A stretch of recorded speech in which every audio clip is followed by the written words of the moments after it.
We are Lagos Talks 91.3. Let's talk. Welcome back to your favorite talk show with your favorite ladies called The Dish. I did mention that we're going to be having some guests in this studio, and they're right here, right now with us. They are the co-founders of logistics company Jand2Gidi. I'm talking about Kikelomo Fola-Ogunniya, who is a lawyer, entrepreneur, and a young global leader with over 13 years experience in the legal, logistics, and marketing industries, and Ujama, Akpata, who is also co-founder of Jand2Gidi. She graduated from Imperial College, London, with a master's in advanced chemical engineering and a first degree in chemical engineering from the University of Nottingham. This just got even more interesting because I'm hearing chemical, engineering. And then I know that both of you are co-founders of a logistics company. So it's interesting to know. We will be taking a look at this very pertinent question, which is, am I an entrepreneur? As I shared earlier, about 20% of small businesses fail in the first year. 50% go belly up after 5 years, and only 33% make it to 10 years or even longer. We know that right now, we've seen a whole lot of people who are inspired to want to create, to want to invent, to want to run their own thing, to want to be their own bosses. A whole lot of the Gen Zs, they're just like, well, we don't really do well in formal environments, you know? So, and there's so many people out there that are constantly encouraging entrepreneurship because it feels good, it looks good. But the question is, am I an entrepreneur? Is it everybody that can be an entrepreneur? And a few other questions that we're going to be delving into today. So ladies, welcome, and I'm glad that you're able to join us today. So tell us, you've been able to run this business for how long right now? And I'm very curious as to know, how did you guys find each other? Have you been in each other's lives since, and you always thought, you know what, we're going to do something? Or was there an epiphany one day and you're just like, light bulb moment, let's do this? Okay, thank you for having us. My name is Kike, as you said. So how did we find each other? We used to work in an oil service company. Before then, actually, we were dating two guys, and they happened to be friends. So that was how we actually met. So that was how. No, not the same guy. Like two. Of course, yes, they're friends. So they introduced us, and that's how we became friends. So we then did NYSC in the same place. We didn't even know. Well, you were in a different set, I think. So we just knew each other from afar. And then I started working as a lawyer in a law firm. Then Amma told me that there was a vacancy in her office. That's the oil service company. And then I applied. I got the job, and that was where our friendship kind of blossomed. So, yeah, we would sit together at lunchtime. I always ask her if she knows anybody coming back from the UK because I wanted to shop from the UK. She would say no. And then at some point, we're like, okay, let's try and solve this problem for ourselves and obviously for others, add value to others. And that's how the business literally started. So, yeah, that was kind of it. This was 9 years ago. Yeah, in 2013. 9 years ago. Yeah. Wow. But then, you guys had what sounds like pretty good jobs. Yes. Right? Yes. So how were you able to make that decision? Because, it's nice to have like an alert every month. Yeah. Sure. It's nice. It's nice. At least that's consistency right there. So how did you guys now decide that, maybe this is a much better idea. Maybe this is something that we should venture into. Maybe this is a sacrifice that we have to make. So for us, I think what happened, we actually enjoyed doing logistics at that time because there weren't that many businesses doing logistics, female entrepreneurs as well doing logistics. And secondly, the company we were both working in pulled out of Nigeria. So it was a light bulb moment for us. It was either we moved on, we had conversations with our spouses, and we decided we'll do it for a year, see if it works. If it works, we go ahead. If it doesn't work, we go back into paid employment. And we haven't looked back since 2013. Yeah. This is so interesting. So many questions, but I don't want to be the one talking. Ladies, this is a conversation, like I did mention. Kel is a business owner as well. So we're going to be hearing from... I have to point that small break. You see, these are the conversations that we're going to be having, right? Because she just said she's taking small break. If Kel is a baby girl, just like anything that stresses me, please. I don't like it. So I wanted to ask, so clearly you guys had like some sort of savings that you were dipping into, and then you had the support of your spouses. But if it's like a regular person working a regular job, would you advise that person totally quits to face their business, or they should just try and squeeze time in the middle of their 9 to 5 to make things work? Okay, I would say they definitely shouldn't just jump right into it. Thankfully, we had savings. We started. That's another thing. For us, we started really small. When you say savings, we didn't take like 1 million. No, we started small. Registered the business. We did the barest minimum, the most important things. Registered the business. We didn't have bikes or anything at the time. We should add that. So we registered the business. Bought bags for delivery of the parcels, bought receipts books. Those things are not so expensive. And that was literally how we started. Instagram, thankfully, was super easy then. Everybody following you could see you, but these days now there's algorithm and exactly. So yeah, back then it was easier for us to start. Costs were low. We still had an income from paid employment. We had done a side hustle. Jand2Gidi has a side hustle for 1 year. That's 2013 to 2014. It was in 2014 we faced it full time. So we had that salary coming in while we were doing Jand2Gidi, and it was building up. We weren't paying ourselves a salary, obviously. So that's why it's important to also not just go into it if you don't have support from a spouse, for example. And I should add also that we're newly married. So we're newly wedded. We got married in 2013 as well. So it wasn't like we're running mad or anything or had a lot of money to rely on. So yeah, I would recommend that people at least have that saving. There's a calculation for how long you should have saving, how long your saving should take you for, because your business is not likely to break even or start paying you a salary within maybe the first year, depending on the kind of business model you have. So it's always ideal because you still have to keep, body and soul together, even though you're looking to do a business. I don't like the sound of that, so where you're saying that you will not pay us a profit until after how many? It depends on your business. A salary, not a salary. Okay, so a salary. Yes. If it does. The baby girl life. Like 30K. I think it was like 30K. Yeah. And so and it wasn't. Like most of the money you're making initially, you're putting back into the business. You have to plow it back into the business. Because that, we were full time. We started full time in 2014. But guess what? The business was able to pay for a space in Lekki Phase 1. Wow. If we hadn't been saving or plowing the money back into the business, we would have had to pump some other funds into the business to rent a space. So that's the benefit of having that time to build and, let the business grow to a certain extent. And then you see what your cash flow is like. And then you can now say, okay, I'm ready to start this full time. And I think to add to that, I think you also need to kind of have priorities and know what's important to you. Because I know the baby girl lifestyle is a very expensive one to maintain. But if this is what you want to do, then you have to make some sacrifices to start with first to be able to run a business. And a lot of people nowadays don't really want to do that. They want to see, the profits coming in early, but it doesn't always happen like that. So yeah, you know what? Because honestly, I am at the verge of actually starting a business. I have a partner as well. Oh, yeah. Okay. But I feel like what excites me, and I don't know if my excitement is misplaced, but what excites me is just making money. There's nothing wrong with that. The key thing is just add value, and there's nothing wrong in wanting to make money. Add value and manage your money properly. So can anybody be an entrepreneur? Now, that's the question, because this thing about entrepreneurship, it's like if everyone is venturing into entrepreneurship, what happens to the corporate or the formal sector? Is there a certain mindset that someone has to have to be fit to be an entrepreneur, or are there specific behavioral traits, characteristics that makes you fit the profile of an entrepreneur? So I think not everybody should be an entrepreneur. I think there are so many people in the corporate world that are doing fantastically well. I think you have to be ready to make sacrifices, first of all. You have to have a vision and be able to, like Ike said, be able to provide value.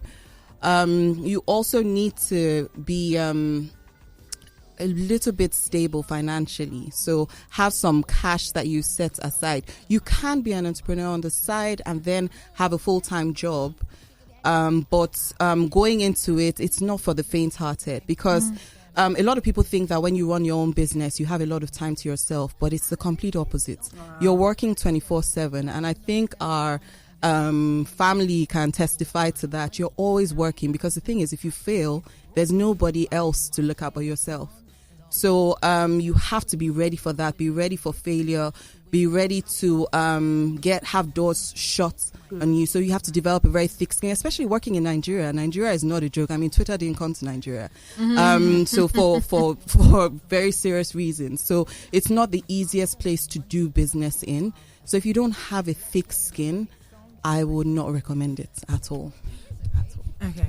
My question is, like, working together as friends, like, does it get difficult? Like, how do you manage responsibilities and like conflict and things like that? Okay, so managing conflicts, responsibilities, and funds. Let me just write that down. Okay, so with conflict, Amma and I are focused on something, and that's our vision to grow our delivery business, Jand2Gidi. So if something comes up and I'm like, okay, no, I don't think we should do it this way, let's do it the other way. It's a discussion. There's no need to fight. It doesn't have to turn into a conflict. We're 9 years in business, and I can say we've never, correct me if I'm wrong, had a bust up. Oh, no, we don't do any of that. We're ladies. Do you understand? I like that. We're ladies. We're ladies, no cat fights, nothing. So it doesn't always necessarily have to degenerate into a bust up. Nobody in our office has ever heard a scream from our office where we're discussing. It doesn't get heated. And it shows that it's possible to have a business where you don't actually have to fight your partner.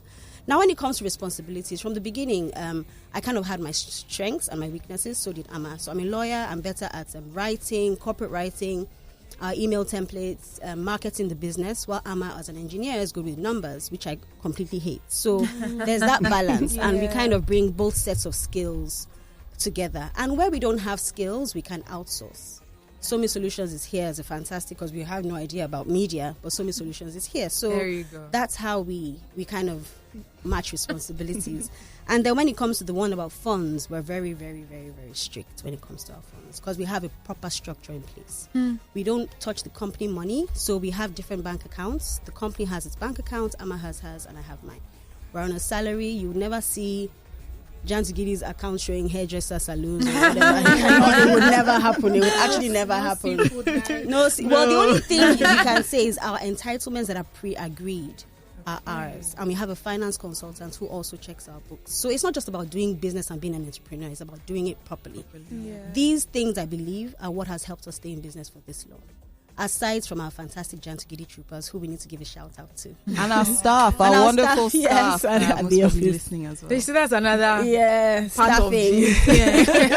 We have a lot to talk about today.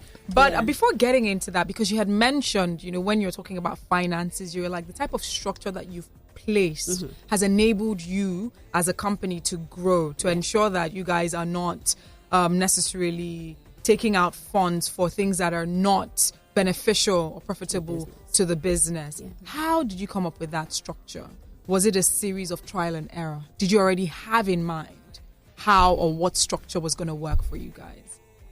So when we started off, when the company that we were working at pulled out, we had a friend there that was an accountant, and he also came on board with us on the side. So he's a consultant. He kind of gave us the idea of having savings, just put structure in the business in terms of tax and just being compliant. So that helped us. He helped us with coming up with spreadsheets on how everything, the money coming in, should work for the business. So that really helped us. So we'll advise that anyone going into business should have some accountant. It doesn't even have to be a company, but a friend that they can be accountable to and help them with their books. So that's how we were able to structure it from the onset. Did you pay that friend of yours to do this? Not at immediately. The beginning, no. Wow. Not immediately. So you can imagine you just have an accountant friend. Just help me structure this. Tell me how to impute my income, my expenses, and then see what you're making at the end of the month. It's really you can do it in Excel. You don't need any technical thing. Yeah. So do it in Excel. But you have to make sure you impute those numbers, because if you don't impute it, it's like you don't have that. You're not using the structure. So use things that you've put in place, and that's literally how we built it. It was free then. When we all went full time, he now started the business. He started rendering it as a service to other small businesses. And we're his first clients, and I'm sure he's listening. So you sort of inspired that path of exactly, and that was literally he's still our consultant. He's still our consultant. Fantastic. So, one thing that I feel like that struck me from what you said is the importance of your social capital. Because there are people who are thinking, that's the reason why I specifically asked, did you pay? Because there are people thinking, we're just starting. Where will I come and be getting an accountant from? So I like the fact that you guys took advantage of, the people around you. When I say advantage in a positive way, identifying that I have a friend that maybe is a lawyer, or I have a friend that is an accountant. How about I ask for advice? Exactly. Please help me do this. Please help me do that. You know what? When we keep having conversation about entrepreneurship, some people get very emotional about it because some people who maybe might be quote unquote motivational speakers or personal development facilitators, they say things like, you don't need money to start a business. And people are like, Oga, how far? Just calm down, just calm down. We need money. but sometimes, but then sometimes, when we allow them break it down further, we would understand what they're saying is social capital. Yes. Right? Exactly. Okay, now you don't have maybe such and such amount, but you have people that are around you who can play a role in those different areas that you would have paid someone to do. Maybe they happen to be studying such and such in school. Exactly. Accountancy or whatever in school. So just being able to identify the people that are around you and seeing how they can be beneficial to your business, that's a definite key as well in the business. Now let's take a look at staffing, right? Because we have I was going to say love-hate, but I feel like it's a hate-hate relationship with logistics companies. Like, in fact, you see it on social media, don't worry. So it's a whole lot. But with you saying that you have this great relationship with your staff and you're just so elated talking about them, how did you do? Did it start like that? Are you people, especially blessed that the first set of people that you were able to hire, you just happened to be like, it clicked? No, well, it didn't start like that. We won't say we're excited about our team because literally they are the backbone they're the ones that make it possible for us to be here. We would have to be answering calls if we didn't have competent staff to answer those phone calls. So with staff, it's just about creating a good work environment. I would like to believe we have a fun work environment. One of our core values is exciting. So the customer should be excited to use our service. So also should the team be excited to be at work. You have an open door policy. You have an issue. We always ask if there's a problem. Come to us. You're not booking an appointment through XYZ, just come directly to us. So I think they feel free at work. And I believe that from inception to date, we haven't ever had to owe anybody salaries. That's another thing that people do. You take on staff and we've never had to say, oh, sorry, can we pay you next week? And even if, God forbid, it came to that, there'll be communication and it won't be done with with my full chest. Sorry, I can't pay you this month. No. The processes are in place to make sure that our staff are happy, and I would like to believe that they actually are happy. I don't know. I was going to add that we're not perfect, so our staff are not perfect as well. So even in our relationships with them, I don't want anyone to take it the wrong way and think that we are perfect and our riders are perfect. They have issues. Everyone has issues. Delivery companies generally in Nigeria are notorious. But the thing about it is putting processes in place to make sure that even when they mess up or we mess up, we're able to solve the problem for the customer at the end. So I think for us in our team, the focus for our staff and for ourselves is the customer. Make sure the customer is happy at the end of the day, no matter what it takes. So if it means us, having to have a go at staff because of a customer's issue, once that is resolved, then we can now go back to our exciting atmosphere. But happy atmosphere as well. We take things very personal when it comes to customers. We take learnings from them as well. So next time, XYZ should be done instead of ABC. Wow. I like that. And I really want to know how both of you were able to develop that type of relationship with them. And the reason why I say this is, and we're going to get to some of the practical reasons as to why some of these businesses don't make it to year 3 or year 5. I would like for you to take us through that. But before taking us through that, we know that in Nigeria, and this is based on what we have seen, either personally or people very close to us have seen, that one of the major factors sometimes that affect small businesses, especially if it's a business that has hired staff, is the staff. Yes. I remember, Kel, there's one day like this that I really needed to adjust my clothing, right? And Kel had always been telling me there's a particular place that her friend owns. So one morning I was just like, you know what, let me try it out. And I got there, and first of all, they hadn't put on the line. I was like, okay, maybe, petrol, diesel, and all that. So by the time they were done, I was like, okay, how much? they call this ridiculous price. You know, first of all, I don't know if it was me the way I was talking. The accent sized you up. The accent. So first of all, I just sat down. I said, I'm not going to pay you that. I'm not going to pay you. And I said, wait, but you should have a rate card. Where is your rate card? Yeah. And they show me their rate card. I'm like, why is your rate card saying one thing and then you're asking me to pay another thing? Honestly, I wasn't going to go and start fighting that battle because I had a show that I was hosting that day and I just needed to get away from there. But then I obviously negotiated and I'm just like, I'm not going to pay you what you're saying. I'll pay you according to what is written here. And of course they had to agree. Give me your account details. They're giving me account details and I'm seeing a guy's name. And I knew this clearly is not a company. So I can't remember one day. I just randomly remember that. Oh, I was like, hello. I remember when I went to that your friend's place. So see what they did to me, and the person that I paid into a personal account, but I wasn't going to come and start asking, is this your company account? Like, I'm just like, I just need to get my dress and get out. And she was like, okay. She spoke to her friend, and then her friend says, please, can you tell that's me to screen munch the receipts? And then I send it to Kel, and Kel sent it to her, and she was disappointed. So Kel, you can finish up the story about what really happened. So apparently it was her a close family friend that she had put in charge, who had just started working with her. So apparently what they were doing is that they were knocking up the prices, and normally for every transaction that happens, they're supposed to note it down. Yeah. That particular transaction wasn't noted for the day. So she even went back and checked the CCTV footage as well, and it correlated what she said. And the account that he gave her was his account. It wasn't even the company account, because the company has an account. And so she was just very, very confused. And it's the same reason that she's had to fire so many people. So she thinking, okay, this is somebody who is a family friend to me. Exactly. It was unexpected. So it was just a very, very sad story. So just taking a look at that, a lot of businesses experience this. A lot of businesses have shut down because the books are not adding up. Exactly. They have their staff stealing from them. But with what you've said so far about your staff, it seems like a different narrative. So I want to know, how have you been able to foster that relationship with your staff where when they come there, they're committed to the growth of that business, where you're not thinking the books are not adding up, where it's not every 2 months that you're changing staff? How did you guys do that?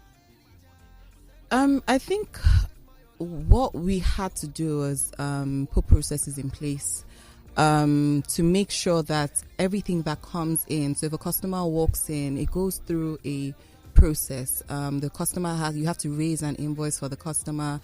Payment has to go in. There has to be, you have to make sure that they're accountable. And when you find that there are loopholes, you shut them down. It didn't always used to be like this. I think a couple of years back, especially for local deliveries, when we used to have to collect cash from riders, you find that some riders go to they can go to a customer and say, oh, it's supposed to be 1,500, and they start exchanging words. 1,000. And exactly, delivery for 1,000, they're collecting 1,500. And then in some cases you might not find out, you just find that the customer leaves you.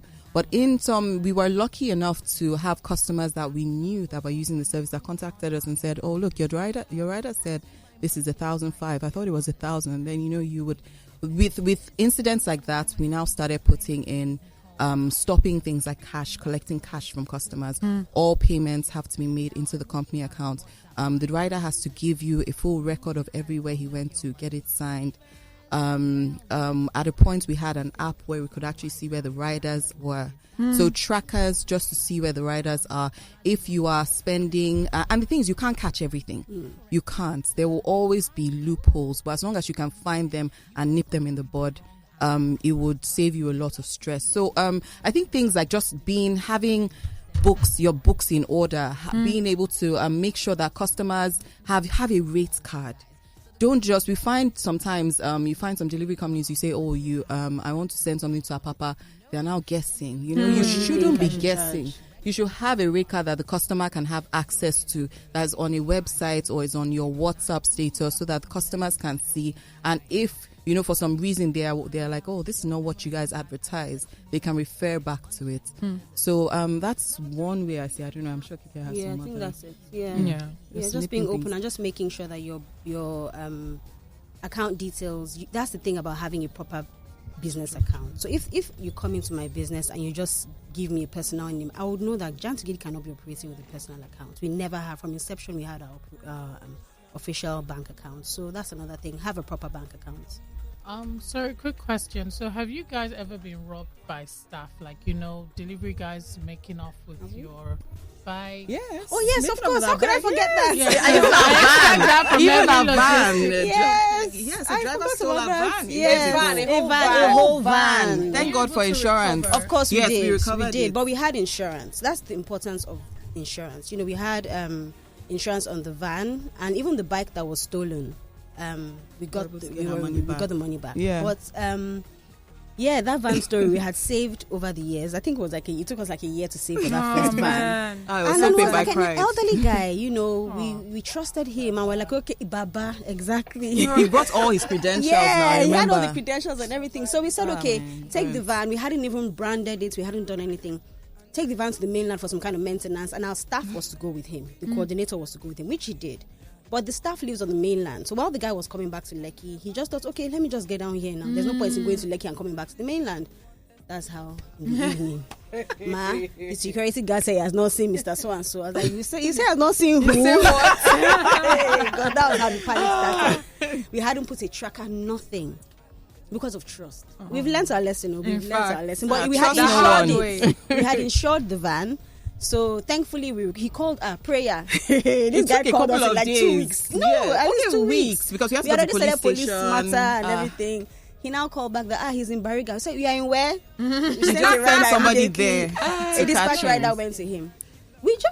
Just collect your thing van is, and be we just going, because wanted- arresting him is another expense. Exactly. So just collect your van, learn your lesson, clean mouth, and just keep it moving. So to the glory of God, we haven't experienced that. But it was very again. emotional because when you put down, you save for something and somebody just comes Takes and it takes away. it away. We could not imagine where that van could have been, but thank God he called and we recovered the van. It was just dirty. But yeah, it was all right.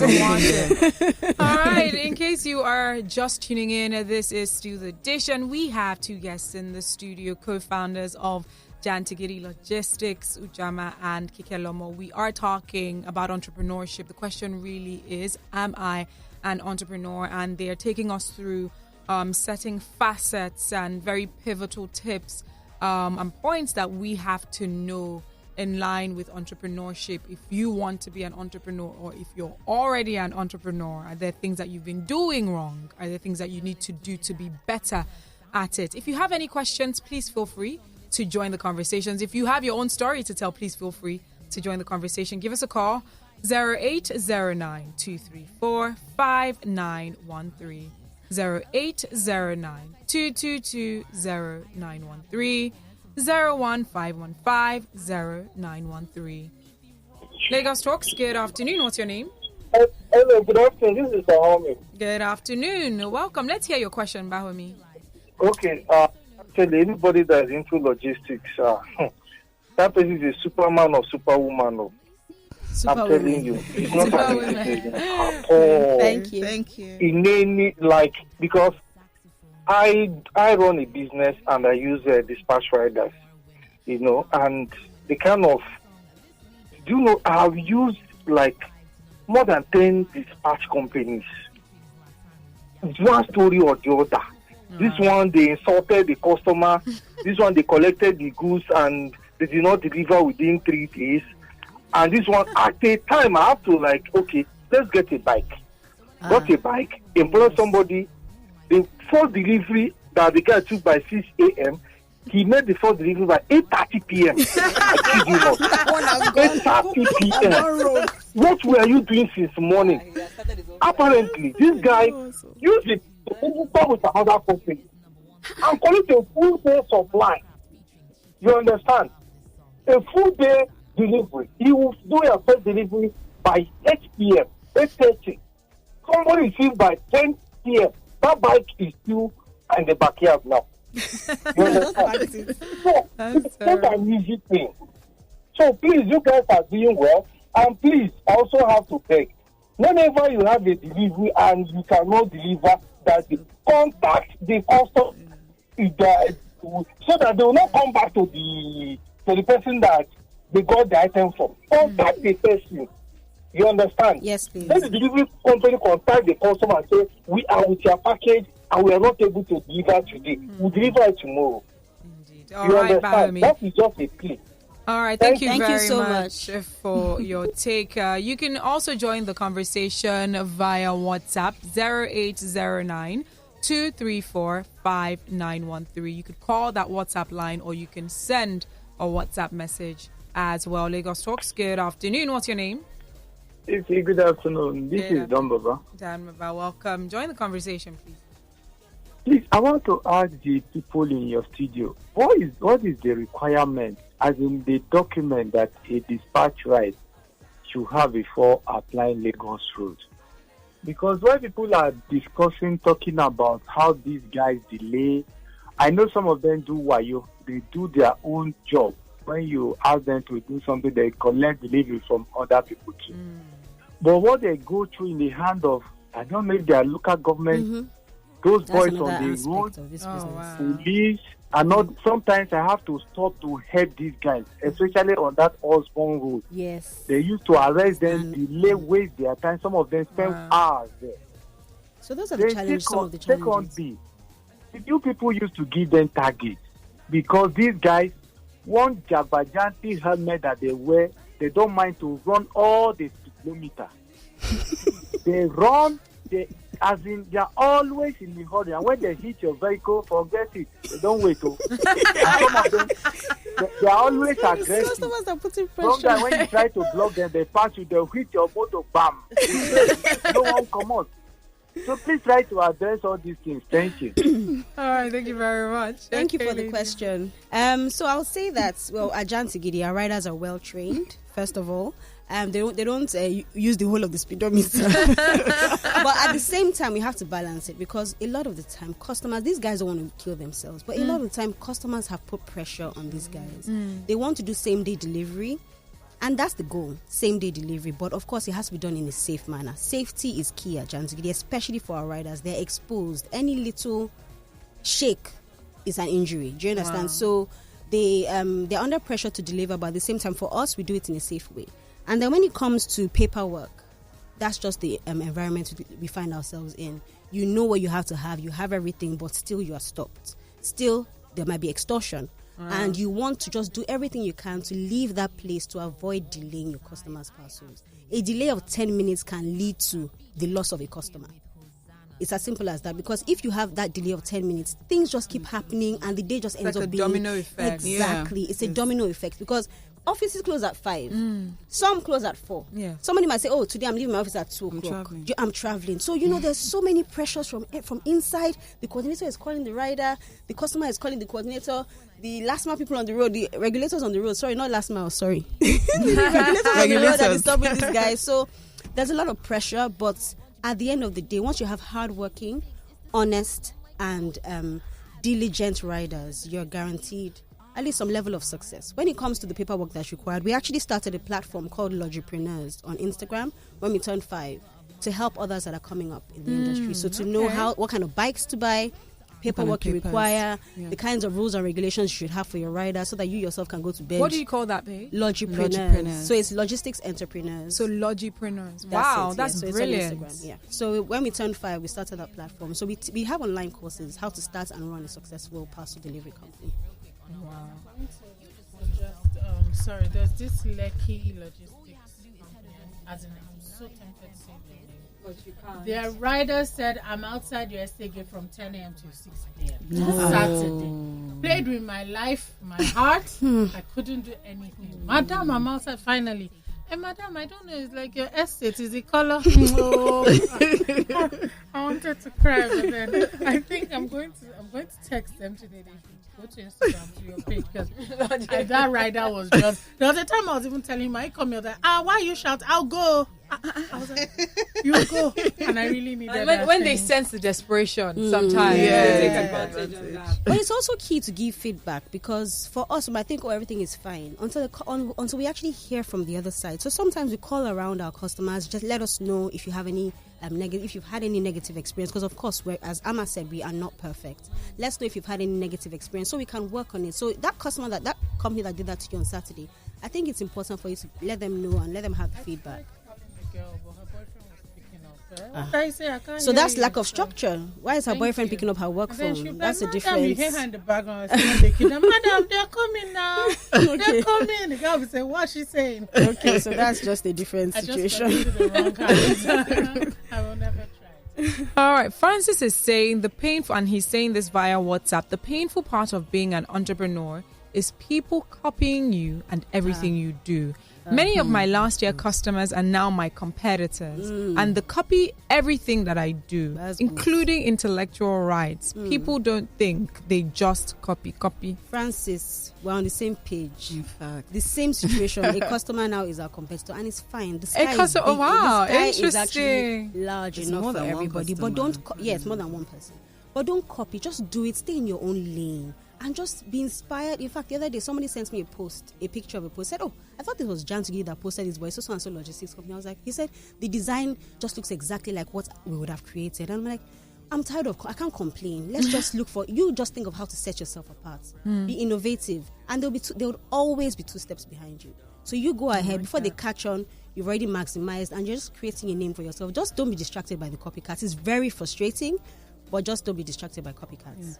That's what they would always be, copycats. Ola is saying, I know Nigerian youth can be crazy to work with, sometimes integrity issues and all, but how would your guests rate themselves on work environment? Because one-man companies are hard to work with. They can use your soul. Sorry, could you repeat the question again? So he's saying that I know Nigerian youth can be crazy to work with sometimes, integrity issues and all, but how would you, I'm guessing he's saying clients, rate themselves on work environment? Because one-man companies are hard to work with. So is it clients or employees? He's asking I think how. work environment would be the staff. So the staff, okay. I think the work environment, if I was to rate us, I would give us Drum roll. I think we should be asking them. Because, yeah, to be maybe honest, I we wouldn't. might I not wouldn't be, rate. Maybe we they might be should biased, rate but I'll us. say maybe, I don't know, but I just think No, our just staff. be confident. Don't worry.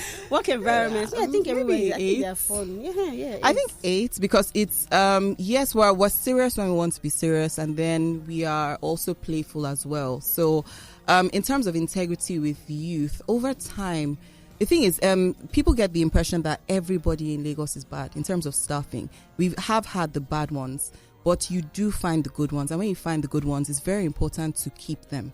So anything you can do in terms of remuneration, making sure they're well paid, they're better paid. You might not be able to afford what they would desire.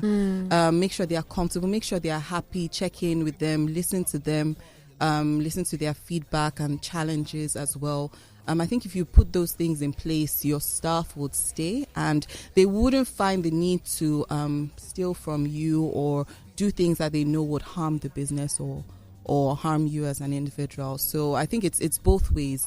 As the employers, you have to make sure they're comfortable and they're well paid, and the employees as well. Just make sure, and also make sure you keep retraining them. Because a lot of people don't come ready-made. I'll give an example. One of our staff that has been, I think, is the longest serving staff there, apart from the driver, one of the drivers. He has been with us for, I think, about 4 years now. And when he came in, we just liked his vibe. You know, he was very smart, but a lot of things in terms of sending emails, he wasn't really up to par then. But now, you can literally leave anything in his care and just go to bed and know that he would sort it out. So it's just retraining, making them feel comfortable as well. And if you need to, stretch the business to be able to pay a bit better, do it. All right, I like that. This one is getting a bunch of messages. This is coming from Bab saying, please, I would like to know how the ladies manage maintenance on bikes and levies of punishment for traffic offences when riders, in a bid to deliver on time, meet and in a bid to meet the targets, they flout certain traffic regulations. Also, where I was before, because of riders like a dassical attitude to work effectively, the company had to resort to giving the bikes for hire purchase to ease the stress. Do you advise against such for profit? Fines.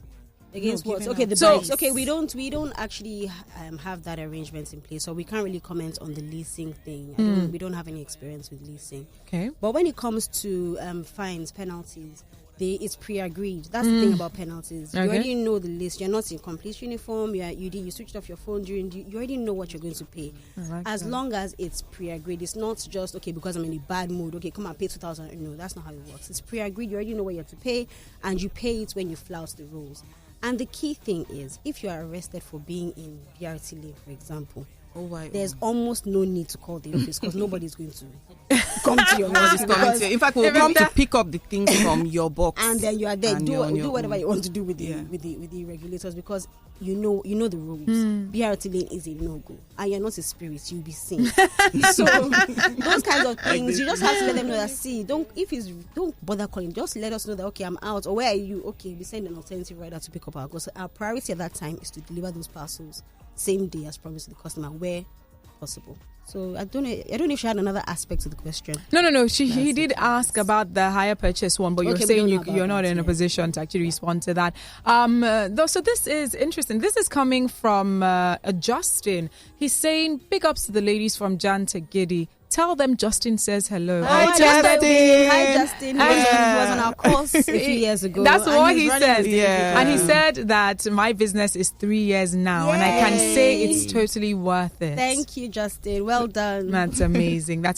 All right, so we're going to be winding down very shortly, but I want us to touch on the so many other factors that could cause businesses to fold up, especially in Nigeria. Yeah. I always tell people that there are certain things and tips, let's put it as tips, that we might see on different platforms like the Forbes, Washington Post, and what have we, but a lot of times it may not be tailor-made to the Nigerian concept or the Nigerian context. But because you've been running this country, this particular business in Nigeria, I believe that you're in the best position to let us know what are the several other factors that affect businesses and the longevity of small businesses in Nigeria.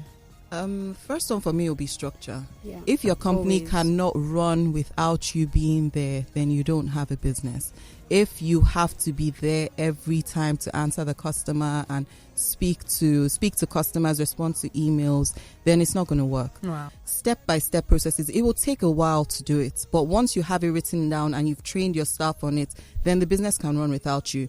If any issue, and then write possible issues that can come up. If any issue comes up, write it down so that the staff can refer to it and know that, okay, if this happens, this is what I should do. Make it as simple and, would I say, well, I was going to say idiot-proof, but make it as easy to understand as possible. So dummy-proof. So anyone that opens it can see it.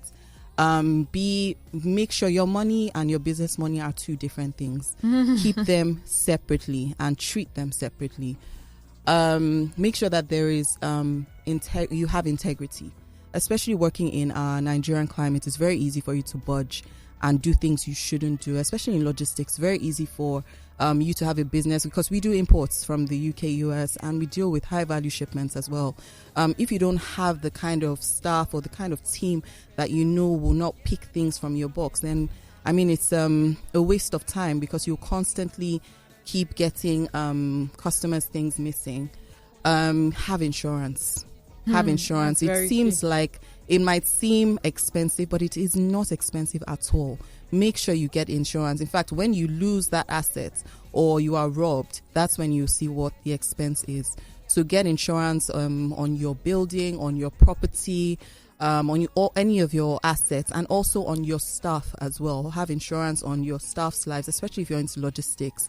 We have something called workmen compensation. So even if the staff are on or off the job and something happens to them, they're covered with that insurance. Wow. So it's very important to have things like that. I know Kike will say some more. Yeah, I think I would add that you take care of your customers as well, because small businesses are caving in, as you said. So what would let's think about it logically. If a business has started, what would make it fail? It's not making enough money, or it's making money and it's being stolen, or it's being spent on baby girl lifestyle, baby boy lifestyle. And then, so as Amma said, structure when it comes to your cash. Know what's coming in, know what's going out, and know what you can plow back into the business. Also, your staff are key. As they say, cash is king. Back to cash. Cash is king. Without cash, you don't have a business. You can have a fantastic idea. You can have customers, but if there's no cash at the end of the day, you do not own a business. Cash flow is king. So your staff have to be the staff are like now, even if I can ride a bike, how many bikes can I ride at the same time? So our dispatch riders, our team responding to emails and doing all the work are also goals. So treat your staff well as much as possible. And then when it comes to customers are another king. Customers are kings and queens. So another of our core values is customer focus. So we kind of focus on what the customer needs. We always put ourselves in the customer's position. Okay, something has gone wrong. What would you, if it was you, what would you want to happen in this case? So just treating the customer, taking the customer's needs. When people complain or give feedback, don't just push it to the side, especially if it's constructive feedback that you can actually do something about. Try and work on it and make those changes in your business. And I believe that with these three things, and as long as you're doing a business that adds value, you're adding value, you're keeping on top of your cash, taking care of your staff, and the last one was taking care of your customers, I believe that you're good to go. I was going to add, don't be afraid of criticism. People are always going to criticize you in Nigeria. People are going to in fact, they are going to run you down and drag. Exactly, that's the word. They are going to drag you as a small business, but you need to just focus on the prize. Focus on why you started the business, because they will drag you no matter how good your business is. And if you want to run a business in Nigeria and you're not ready for dragging, you're not ready for business. Just stay in paid employment. Yeah. You can blame it on somebody else. Ladies, this is where we wrap up the show for today. It's been a blast. Thank you so much, everyone who's been a part of the dish. Cal, Dara, and Paula. Guys, you could reach out to me on Instagram at Ify_I. That's IFY_I. Don't forget to follow Lagos Talks across all social media platforms at Lagos Talks 913. This remains the home of conversation. The conversation doesn't end here. Please stick around. We are Lagos Talks 91.3. Let's talk.